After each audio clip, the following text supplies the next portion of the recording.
And welcome to SPMIS Academy. Today we will analyze the Assam Tribune newspaper of 9th June 2020.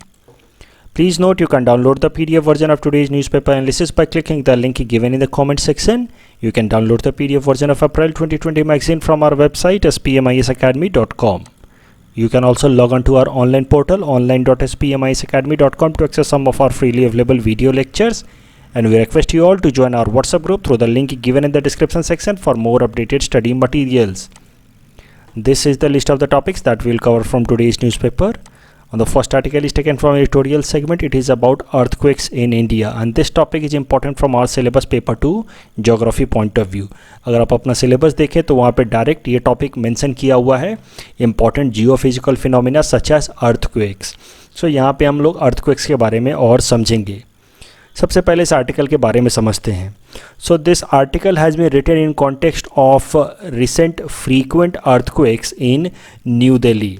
So New Delhi और उसके आसपास के area में low intensity के earthquakes, low magnitude के earthquakes पिछले 2 महीनों में फ्रीक्वेंटली आते रहे हैं. Overall 11 mild earthquakes have hit areas around New Delhi in past 2 months. So many people felt that this is an indication of larger magnitude earthquake that is to come in Delhi.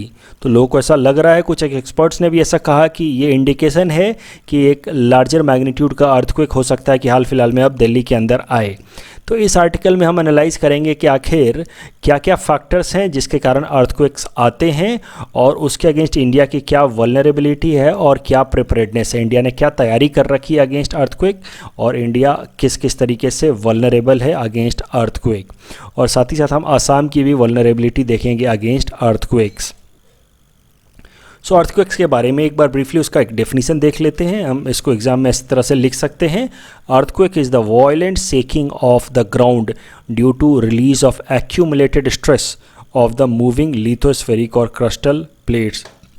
सरल शब्दों में जब हमारा earth surface जो crust है या lithospheric portion है जो हमारे अर्थ का जिस पे हम रहते हैं, जो टॉप मोस्ट सॉलिड पोर्शन, उसको अगर वो वायलेंट तरीके से शेक करने लगे, मूव करने लगे, फ्लक्चुएट करने लगे या वाइब्रेट करने लगे तो हम उसको कहते हैं earthquake. And earthquakes are measured by an instrument known as seismometer or seismograph. And earthquakes happen mainly because of sudden release of energy. अब ये एनर्जी किस जगह से रिलीज हो रही है उसके बेसिस पे earthquakes can be of 2 types. One is shallow focus earthquakes. अगर वो एनर्जी बिल्कुल अर्थ के सरफेस से सैलो एरिया से यानी कि अर्थ क्रस्ट के अंदर से ही रिलीज़ हो रही है जिस कारण से अर्थ के ऊपर अगर अर्थक्वेक आया है हमारे सरफेस के ऊपर, then we call it shallow focus earthquake. If the energy is getting release from the mantle portion of the earth यानी कि अंदर से मेंटल सेगमेंट से अगर एनर्जी रिलीज होकर के आ रही है जिस कारण से अर्थ के ऊपर वाइब्रेशंस हो रहे हैं और अर्थक्वेक आ रहा है, then we call it deep focus earthquake. तो क्रस्ट से अगर कोई एनर्जी निकले जिसके कारण अर्थक्वेक आए हमारे अर्थ सरफेस के ऊपर, then we call it shallow focus. अगर मेंटल से आए then we call it deep focus earthquake.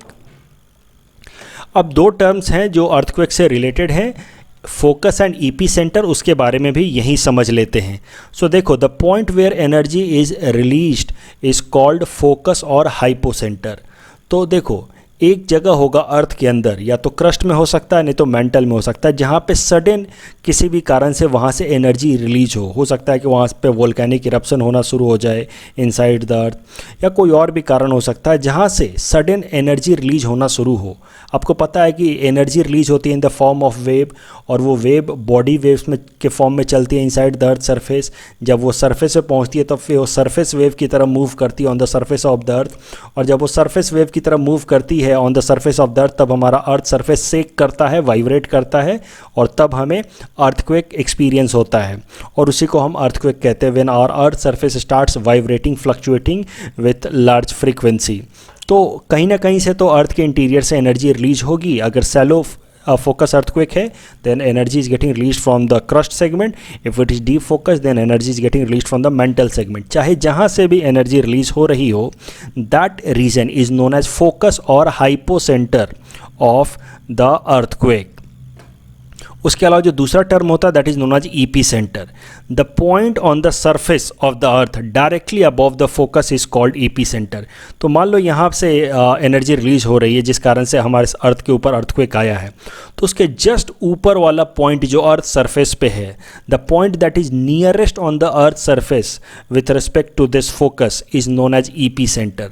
EP centre important इसलिए है क्योंकि अर्थ के ऊपर हम जिस सरफेस पे रह रहे हैं, सरफेस के ऊपर सबसे ज़्यादा इम्पैक्ट इस अर्थक्वेक का इस ईपी सेंटर वाले जगह पे ही फील होगा, क्योंकि ये सबसे नज़दीक है on the surface with respect to this focus area. So the impact of the earthquake is felt maximum at the epicentre. अब कुछ कारण देख लेते हैं the causes of the earthquakes. तो the causes of the earthquakes can be divided into two parts, natural factors and man made factors. Natural factors are mainly two, plate tectonics and volcanism. इनके बारे में हम और detail में बात करेंगे। Whereas there are some man made factors as well, जैसे कि माइनिंग। तो कभी कभार डीप सरफेस माइनिंग करते टाइम में होता क्या है कि टॉप मोस्ट लेयर कोलैप्स कर जाता है और इस कारण से भी थोड़ी सी फ्लक्चुएशन होती है, वाइब्रेशन होती है। तो जो लोग भी माइनिंग वाले एरिया के आसपास में रहते हैं तो आपको थोड़ा एक्सपीरियंस होगा, वहाँ पे लो इंटेंसिटी की अर्थक्वेक्स आते ही रहते हैं। That is a man made example of earthquake. उसके अलावा पेट्रोलियम एक्सट्रैक्शन के टाइम में या फिर न्यूक्लियर टेस्ट के टाइम में, आपने पोखरन मूवी में देख रखा होगा किस तरीके से जब न्यूक्लियर टेस्ट वो लोग करते हैं तो एक लार्ज इंटेंसिटी का अर्थक्वेक आता है थोड़े टाइम के लिए। या आर्टिफिशियल लेक भी जब हम बनाते हैं तो आर्टिफिशियल लेक भी कभी कभार जब कोलैप्स कर जाता है तो उससे भी फिर अर्थक्वेक्स आ जाते हैं। तो ये सब कुछ कारण है man made factors that might lead to earthquakes. लेकिन ये जो मैन मेड फैक्टर्स हैं अर्थक्वेक के, इनका इम्पैक्ट काफ़ी छोटा होता है, स्मॉल होता है, and that is why we are not going to study them in detail. Let us see these natural factors that lead to major earthquakes who have large magnitude. इन natural factors को देखते हैं जिनके कारण large magnitude के earthquakes आते हैं।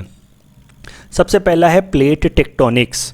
सो plate tectonics आपने अपने बेसिक ज्योग्राफी कॉन्सेप्ट में ज़रूर पढ़ रखा होगा, that are entire earth surface is made up of some major and minor plates. There are 7 major plates and there are more than 22 minor plates. इस तरीके से जैसे आप देख सकते हैं यहाँ पे, ये African plate, Eurasian plate, Indo Australian plate, इस तरीके से प्लेट्स से हमारा पूरा का पूरा अर्थ का लिथोस्फीयर पोर्शन बना है, जो टॉप मोस्ट सॉलिड पोर्शन है जिस पे हम रहते हैं। और ये प्लेट्स आपस में इंटरैक्ट करती हैं, और जहाँ जहाँ पे वो इंटरैक्ट करती हैं बाउंड्री जोन में, और इंटरैक्शन के बेसिस पे प्लेट बाउंड्रीज अलग अलग तरह की होती हैं। कन्वर्जेंट प्लेट बाउंड्रीज, अगर दो प्लेट एक साथ एक ही डायरेक्शन में मूव करें, जैसे यहाँ हमने दिखाया है, जब दोनों एक ही डायरेक्शन में मूव करें तो उसको हम लोग कहते हैं कन्वर्जेंट प्लेट बाउंड्री। कुछ एक प्लेट बाउंड्री होते हैं divergent plate boundary when both the plates move away from each other, and some are transform plate boundaries when plate move parallel to each other. तो on the basis of the interaction amongst the plate at a plate boundary, plate boundaries are of convergent, divergent और transform type. जो वैसे तो जो भी interaction होगा, चाहे divergent हो, कन्वर्जेंट हो या ट्रांसफॉर्म हो, हर जगह पे अर्थक्वेक्स आते ही रहते हैं। लेकिन जो सबसे ज़्यादा इंटेंसिटी का और मैग्नीट्यूड का अर्थक्वेक आता है वो आता है इस कन्वर्जेंट प्लेट बाउंड्री पे, और ये काफ़ी नेचुरल भी है, ये काफ़ी इंट्यूटिव भी, आपको देख के भी फील होगा। जब दो प्लेट्स एक दूसरे के डायरेक्शन में मूव करेंगे तो नेचुरली यहाँ ज़्यादा एनर्जी रिलीज होगी with respect to these transform और डाइवर्जेंट प्लेट बाउंड्रीज। और दूसरा कारण है वोल्केनिज्म। जहाँ जहाँ पे वोल्केनिक इरप्शन होते हैं वहाँ पे फिर वोल्केनोज के साथ साथ एसोसिएटेड अर्थक्वेक्स भी जरूर आते हैं।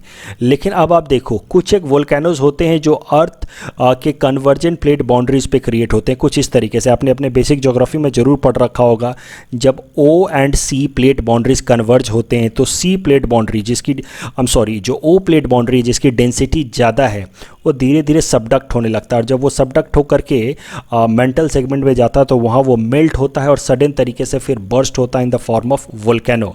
ये पूरा का पूरा मैकेनिज्म आपने जरूर पढ़ रखा होगा in your basic geography classes, O and C convergent.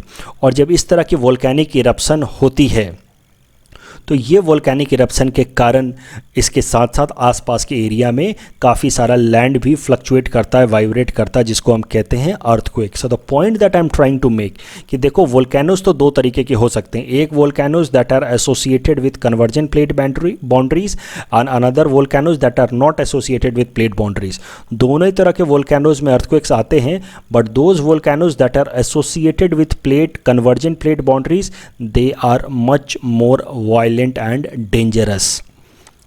तो इससे अब एक बात क्या निकल के आई, what conclusion we have got, कि वैसे तो दुनिया के हर एक जगह पे अलग अलग जगहों पे अर्थक्वेक्स आ सकते हैं। यहाँ पे डॉटेड कलर से हमने दिखा रखा है अर्थक्वेक इवेंट्स बिटवीन 1963 टू 1998, ये पूरा का पूरा डेटा कलेक्ट किया गया है।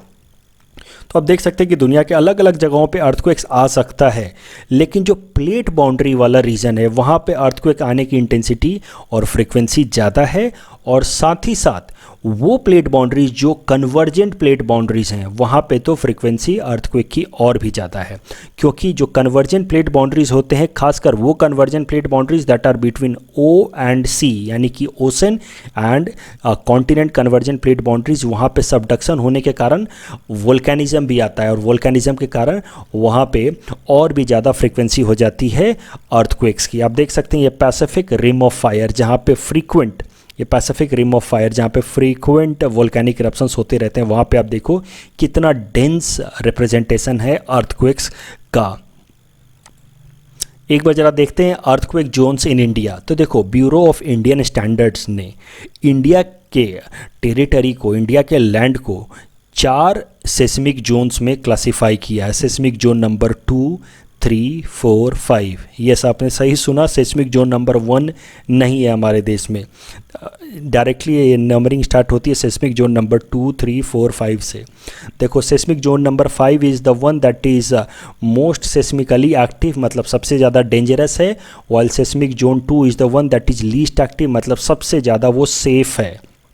Zone number 5 very high risk zone, zone 4 high risk zone, zone 3 moderate risk zone, and zone 2 low risk zone. Zone 1 होता that is having no risk at all, लेकिन हमारे देश में जोन 1 जैसा कोई लैंड है ही नहीं, तो theoretically bureau of Indian standard के हिसाब से जोन 1 है, हो सकता है that is having no risk at all, लेकिन इंडिया में प्रैक्टिकल सेंस में इस तरह का जोन 1 जैसा कोई लैंड है नहीं।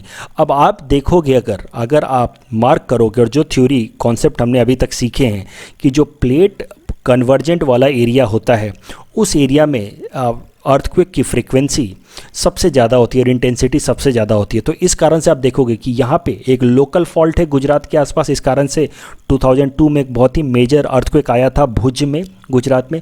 उसके साथ साथ ये वाला जो प्लेट बाउंड्री है जहाँ पे हमारा हिमालय बना है, हिमालय बना ही है because of convergent boundary between Indian plate and Eurasian plate. तो ये पूरा का पूरा एक प्लेट बाउंड्री रीजन है इंडियन प्लेट और यूरेशियन प्लेट के बीच में, और इस कारण से ये वाला जो पूरा रीजन है, पूरा Himalaya region, Jammu Kashmir, Uttarakhand and then entire north east, ये पूरा का पूरा जो रीजन आता है that is in zone 5। Red colour से यहाँ रिप्रेजेंट कर रखा है ज़्यादातर, क्यों? Because they lie in the convergent zone of Indian and Eurasian plate. ये हमने और बेहतर तरीके से रिप्रेजेंट कर रखा है। देखो यहाँ से इंडियन प्लेट है और ऊपर से यूरेशियन प्लेट है, और दोनों एक दूसरे के डायरेक्शन में कन्वर्ज कर रहे हैं। तो नेचुरली ये जो जोन है वो अर्थक्वेक वल्नरेबल जोन होगा, अर्थक्वेक प्रोन जोन होगा। हमारा स्टेट असम जो है वो भी इसी रीजन में लाई करता है। Assam lies in the plate boundary region and that is why it is very much vulnerable, prone to earthquake, and entire Assam lies in zone 5 according to bureau of Indian standard. मतलब entire Assam is under the risk or prone to moderate to high intensity earthquakes। और आपने ये भी experience भी किया होगा कि असम के अंदर अक्सर अर्थक्वेक्स आते रहते हैं if you compare it with rest of India. अगर अर्थक्वेक्स के मेजरमेंट की बात की जाए, इनसे रिलेटेड अक्सर फिल्म्स में सवाल पूछे जाते हैं। तो मेजरमेंट ऑफ अर्थक्वेक्स की अगर बात की जाए तो अर्थक्वेक्स को 2 तरीके से मेजर किया जा सकता है, या तो अर्थक्वेक्स की मैग्नीट्यूड मेजर की जाए या इंटेंसिटी मेजर की जाए। देखो अर्थक्वेक जैसा कि मैंने आपको बताया वो एक तरह के वेव्स हैं जहाँ से एक तरह एनर्जी रिलीज़ होगी, तो पहले अर्थ के अंदर से एनर्जी चलेगी और जब वो सरफेस पे पहुँचेगी तो फिर वो सरफेस वेव्स मूव करेंगे।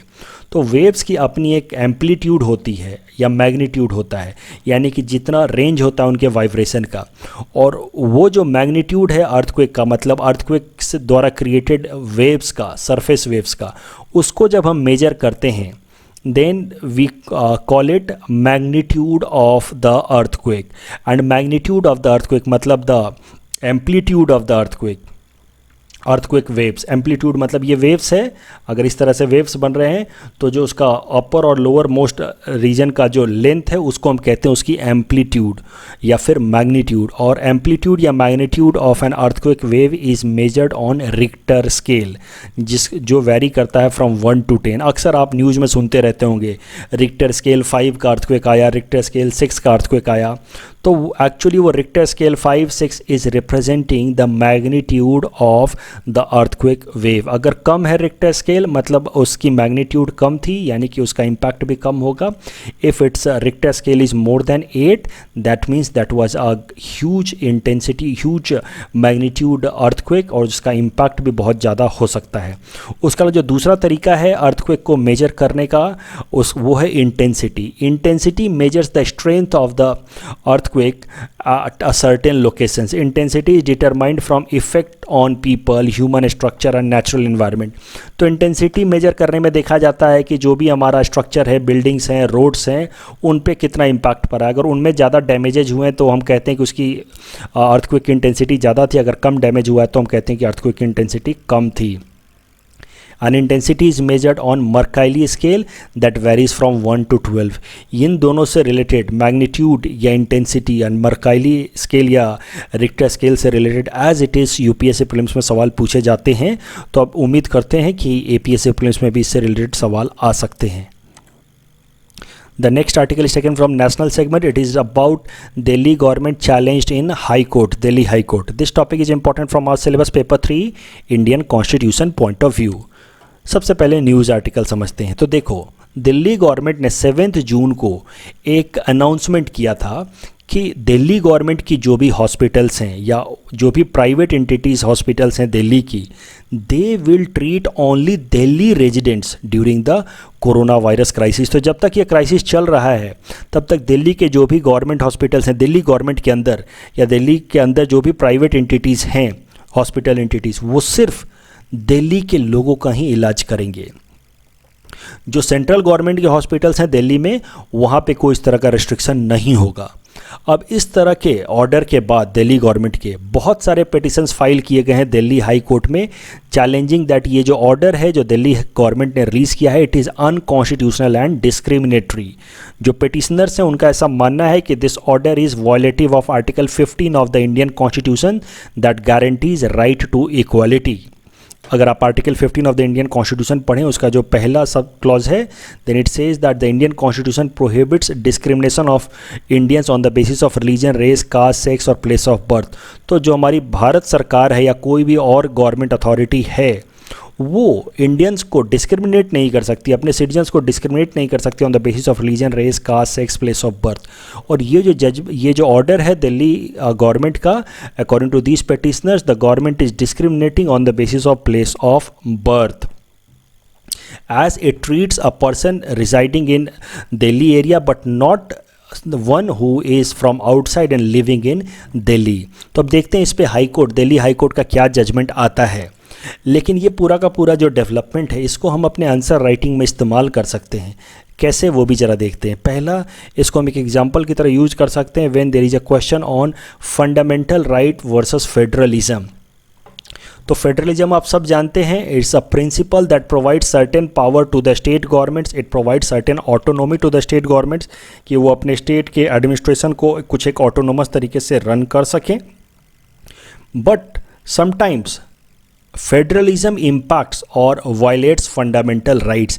और इससे रिलेटेड ऑलरेडी मेंस में सवाल आ चुका है, when federalism leads to violation of fundamental right. So अगर इस तरह का सवाल फिर से आ जाए, if there is any question on federalism again, specially when question on federalism against fundamental right, तो वहाँ पे आप इस दिल्ली गवर्नमेंट के इस ऑर्डर का एग्जाम्पल की तरह इस्तेमाल कर सकते हैं कि कैसे दिल्ली गवर्नमेंट ने अपने फेडरलिज्म का इस्तेमाल करते हुए कुछ एक इंडिविजुअल्स के फंडामेंटल राइट्स को वायलेट किया है।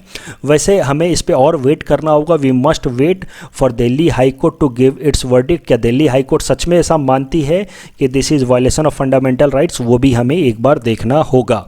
उसके अलावा इसको हम एग्जाम्पल की तरह यूज कर सकते हैं दैट हाउ कोविड-19 crisis is promoting regionalism. Regionalism आप सब जानते हैं, रीजनलिज्म आपके सिलेबस में भी एज इट इज़ ये टॉपिक दिया हुआ है। योर पेपर 2 इंडियन सोसाइटी वाले सेगमेंट में रीजनलिज्म एक टॉपिक है। और रीजनलिज्म का सरल शब्दों में डेफिनेशन है giving importance to own region even at the cost of national और ह्यूमन इंटरेस्ट। तो कभी कभार आप देखते हैं कि एक पर्टिकुलर रीजन के लोग वो अपने रीजन, अपनी कम्युनिटी, अपनी एथनिसिटी को ज़्यादा सिग्निफिकेंस देते हैं, ज़्यादा इंपॉर्टेंस देते हैं और अपने रीजनल इंटरेस्ट के लिए वो नेशनल इंटरेस्ट को या बेसिक ह्यूमन इंटरेस्ट को भी सेक्रीफाइस करने को रेडी होते हैं। तो इस तरह के अप्रोच को हम कहते हैं रीजनलिज्म। और हाल फिलहाल में इस तरह के आर्टिकल्स बहुत आ रहे हैं अखबारों में कि कोविड-19 has started a trigger of regionalism. सबसे पहले तो दुनिया भर के देशों ने एक दूसरे के साथ कनेक्शन काटना शुरू कर दिया। कई सारे अब तो ट्रांसपोर्ट एक्टिविटीज़ एक बार के लिए रोक दिए गए हैं, धीरे धीरे ट्रेड कम हो रहा है दुनिया भर के कंट्रीज़ के में। उसके अलावा कई सारे कंट्रीज आपस में फिर कन्फ्लिक्ट भी कर रहे हैं रिगार्डिंग अकाउंटेबिलिटी ऑफ कोविड-19। तो this is nothing but regionalism and regionalism gets promoted in the time of crisis. तो इससे रिलेटेड इस तरह का ऐसे मैं उम्मीद कर रहा हूँ कि how a crisis promotes regionalism. जब भी कोई कन्फ्लिक्ट होता है तो इंसान चाहता है कि वो अपने लोकल सेल्फिश इंटरेस्ट को प्रमोट करे। तो क्राइसिस प्रमोटिंग रीजनलिज्म का एक एग्जाम्पल हो सकता है। कैसे? अब हर एक सरकार, चाहे वो स्टेट गवर्नमेंट हो या अब धीरे धीरे डिस्ट्रिक्ट लेवल पे भी जो एडमिनिस्ट्रेशन है वो चाह रहा है कि वो अपने इंटरेस्ट को पहले प्रमोट करे rather than in general promoting the interest और conserving the interest of citizens of India और ओवरऑल इंडिया। तो इस एग्जाम्पल में भी आप देख सकते हैं कि कैसे अब दिल्ली सरकार चाह रही कि कम से कम दिल्ली के लोगों का इंटरेस्ट पहले प्रोटेक्ट किया जाए, चाहे उसके लिए फंडामेंटल राइट्स बाकी लोगों के वायलेट हो जाएं। So this is an example of regionalism and this regionalism is getting triggered because of Covid crisis. Always ये इस तरह का ऐसे ऑलरेडी यूपीएससी में आ चुका है, how crisis leads to regionalism. जब भी आप देखेंगे कोई भी एरिया बैकवर्ड रह जाता है, जहाँ पे कोई खास डेवलपमेंट नहीं होता, तो वहाँ के लोग वापस फिर डिमांड करने लगते हैं कि हमारे लिए एक अलग स्टेट बना दो, अलग कंट्री बना दो, because they feel like their interest is getting hampered and in that case there in such crisis they try to have independence, they try to have separatist tendency. So अगर इस तरह का सवाल हो that how crisis leads to regionalism, you can use it as an example. The next article is taken from national segment. It is about Visakha guidelines and this topic is important from our syllabus paper 2 Indian society point of view, especially the subtopic women issues. So सबसे पहले समझते हैं ये Vishakha guidelines है क्या। देखो, supreme court ने इन 1997 in the case Vishakha versus state of Rajasthan provided a set of guidelines that must be followed by employers. देखो, this is one social fact that we have to accept. This is a very shameful but crude reality of Indian society that sexual harassment exists in our society, right? And sexual harassment exists even at workplaces, even in corporates, right? सो अब sexual harassment at work place को avoid करने के लिए supreme court ने 1997 में एक guideline release किया था in case Vishakha versus state of Rajasthan, जिसको विशाखा गाइडलाइन नाम से जाना जाता है। इसका मेन पर्पस ही था, ऑब्जेक्टिव ही था to prevent sexual harassment at work place, ताकि वीमेन बिल्कुल फियरलेस होकर के ज़्यादा से ज़्यादा इकोनॉमिक एक्टिविटीज़ में पार्टिसिपेट कर पाएँ। और सबसे पहले सुप्रीम कोर्ट ने तो इस गाइडलाइन के जरिए सबसे पहले तो sexual harassment at work place को डिफाइन किया और काफ़ी ब्रॉड डेफिनेशन दिया सुप्रीम कोर्ट ने। उसने कहा कि any physical contact and advances will be considered as sexual harassment. Any sexually colored remarks, showing pornography, passing lewd comments or gestures, sexual demands by any means, any rumor, talk at the workplace with sexually colored remarks about a working woman or spreading rumors about women's sexual relationship with anybody, any such activity will be considered as a sexual harassment at workplace. और अगर ऐसा कुछ होता है then supreme court issued a guideline that the employer जो भी उस company को रन कर रहा है, चाहे वो पब्लिक कंपनी हो, गवर्नमेंट ऑफिस हो या प्राइवेट सेक्टर हो, the employer must take an appropriate step to prevent such sexual harassment. Appropriate work condition for women must be created. Victim of sexual harassment should have an option to seek transfer of the perpetrator or their own and create awareness against sexual harassment at workplace.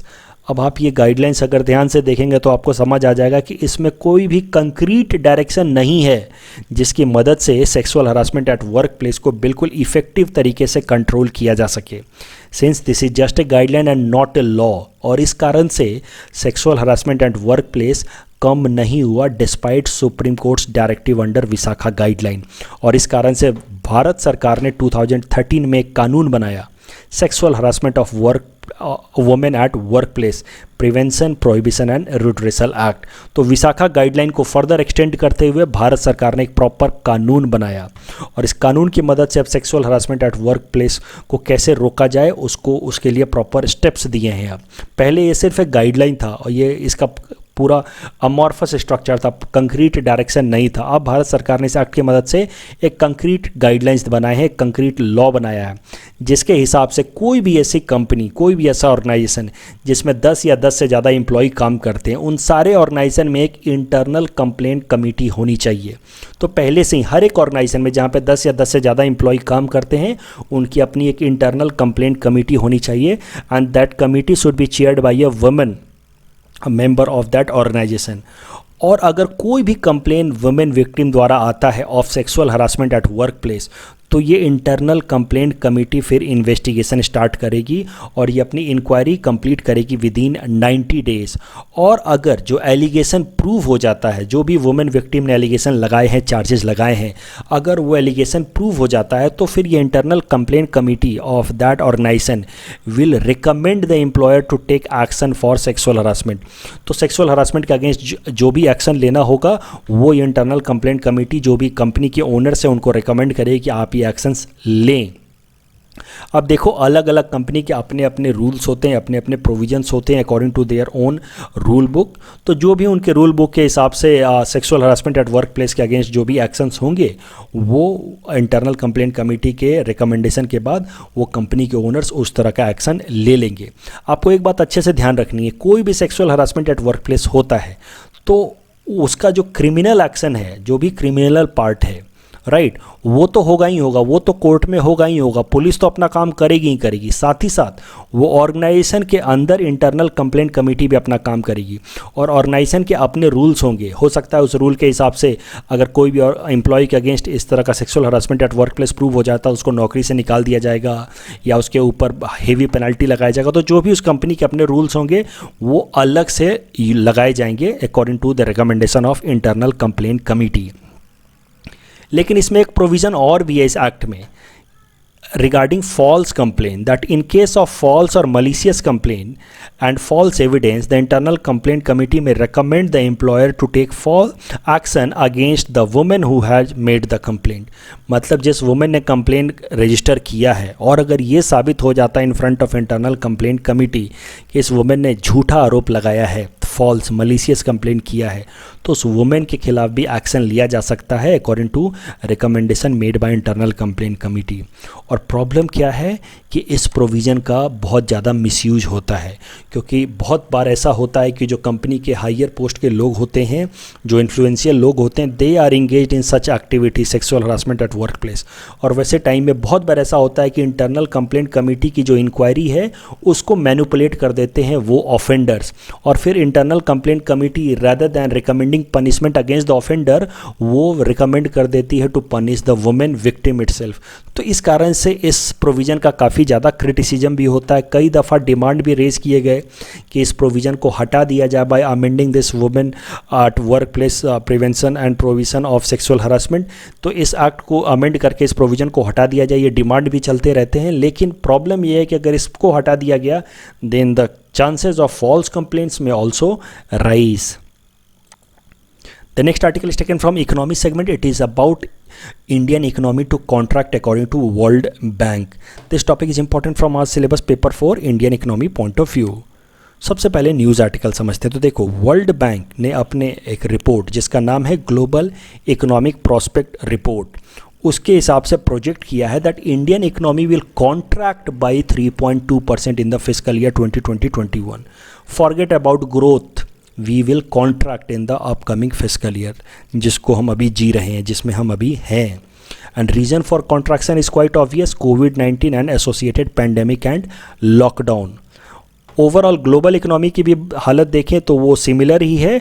Global economy as the whole is also set to contract and it is set to witness one of the deepest recession according to this report. This recession might be compare to the great depression of 1929. And according to this report, 60 million people, means about 6 crore people, could be pushed into extreme poverty because of COVID-19. अब India का अगर growth figures देखा जाए तो India का growth figure already 2019-20 में काफ़ी ख़राब रहा है. 2019-20 के फाइनल फिगर्स आ चुके हैं और इंडिया का growth rate has remained only 4.2%. और अब आने वाले फिजिकल ईयर में 2020-21 में India is expected to shrink by 3.2%. तो इससे आउटकम क्या निकल के आता है, कंक्लूजन क्या निकल के आता है कि जो हमारा टारगेट था, जो भारत सरकार ने टारगेट बनाया था last year, that Indian economy will be $5 trillion economy bye 2024, वो टारगेट हम बुरी तरह से मिस करने वाले हैं. क्योंकि हमें इस टारगेट को अचीव करने के लिए लगातार 5 सालों तक ईयर ऑन ईयर 8% का कम से कम ग्रोथ रजिस्टर करना था. और पहले ही साल 2019-20 में हमारा ग्रोथ 4% का रहा है और अगले साल तो we are now contracting by 3%. So this target is going to be missed. इस पूरे टॉपिक से अगर कोई सवाल आ सकता है यूपीएससी प्रीलिम्स में या एपीएससी प्रीलिम्स में तो वो ये हो सकता है: which of the following organization publishes global economic prospects report? Options might be world economic forum, international monetary fund, world bank, UNCTAD. Correct answer of course is world bank. The next article is taken from Assam segment. Suggestions by Sita to revive agriculture sector of Assam. This topic is important from our syllabus paper 6 Assam economy point of view.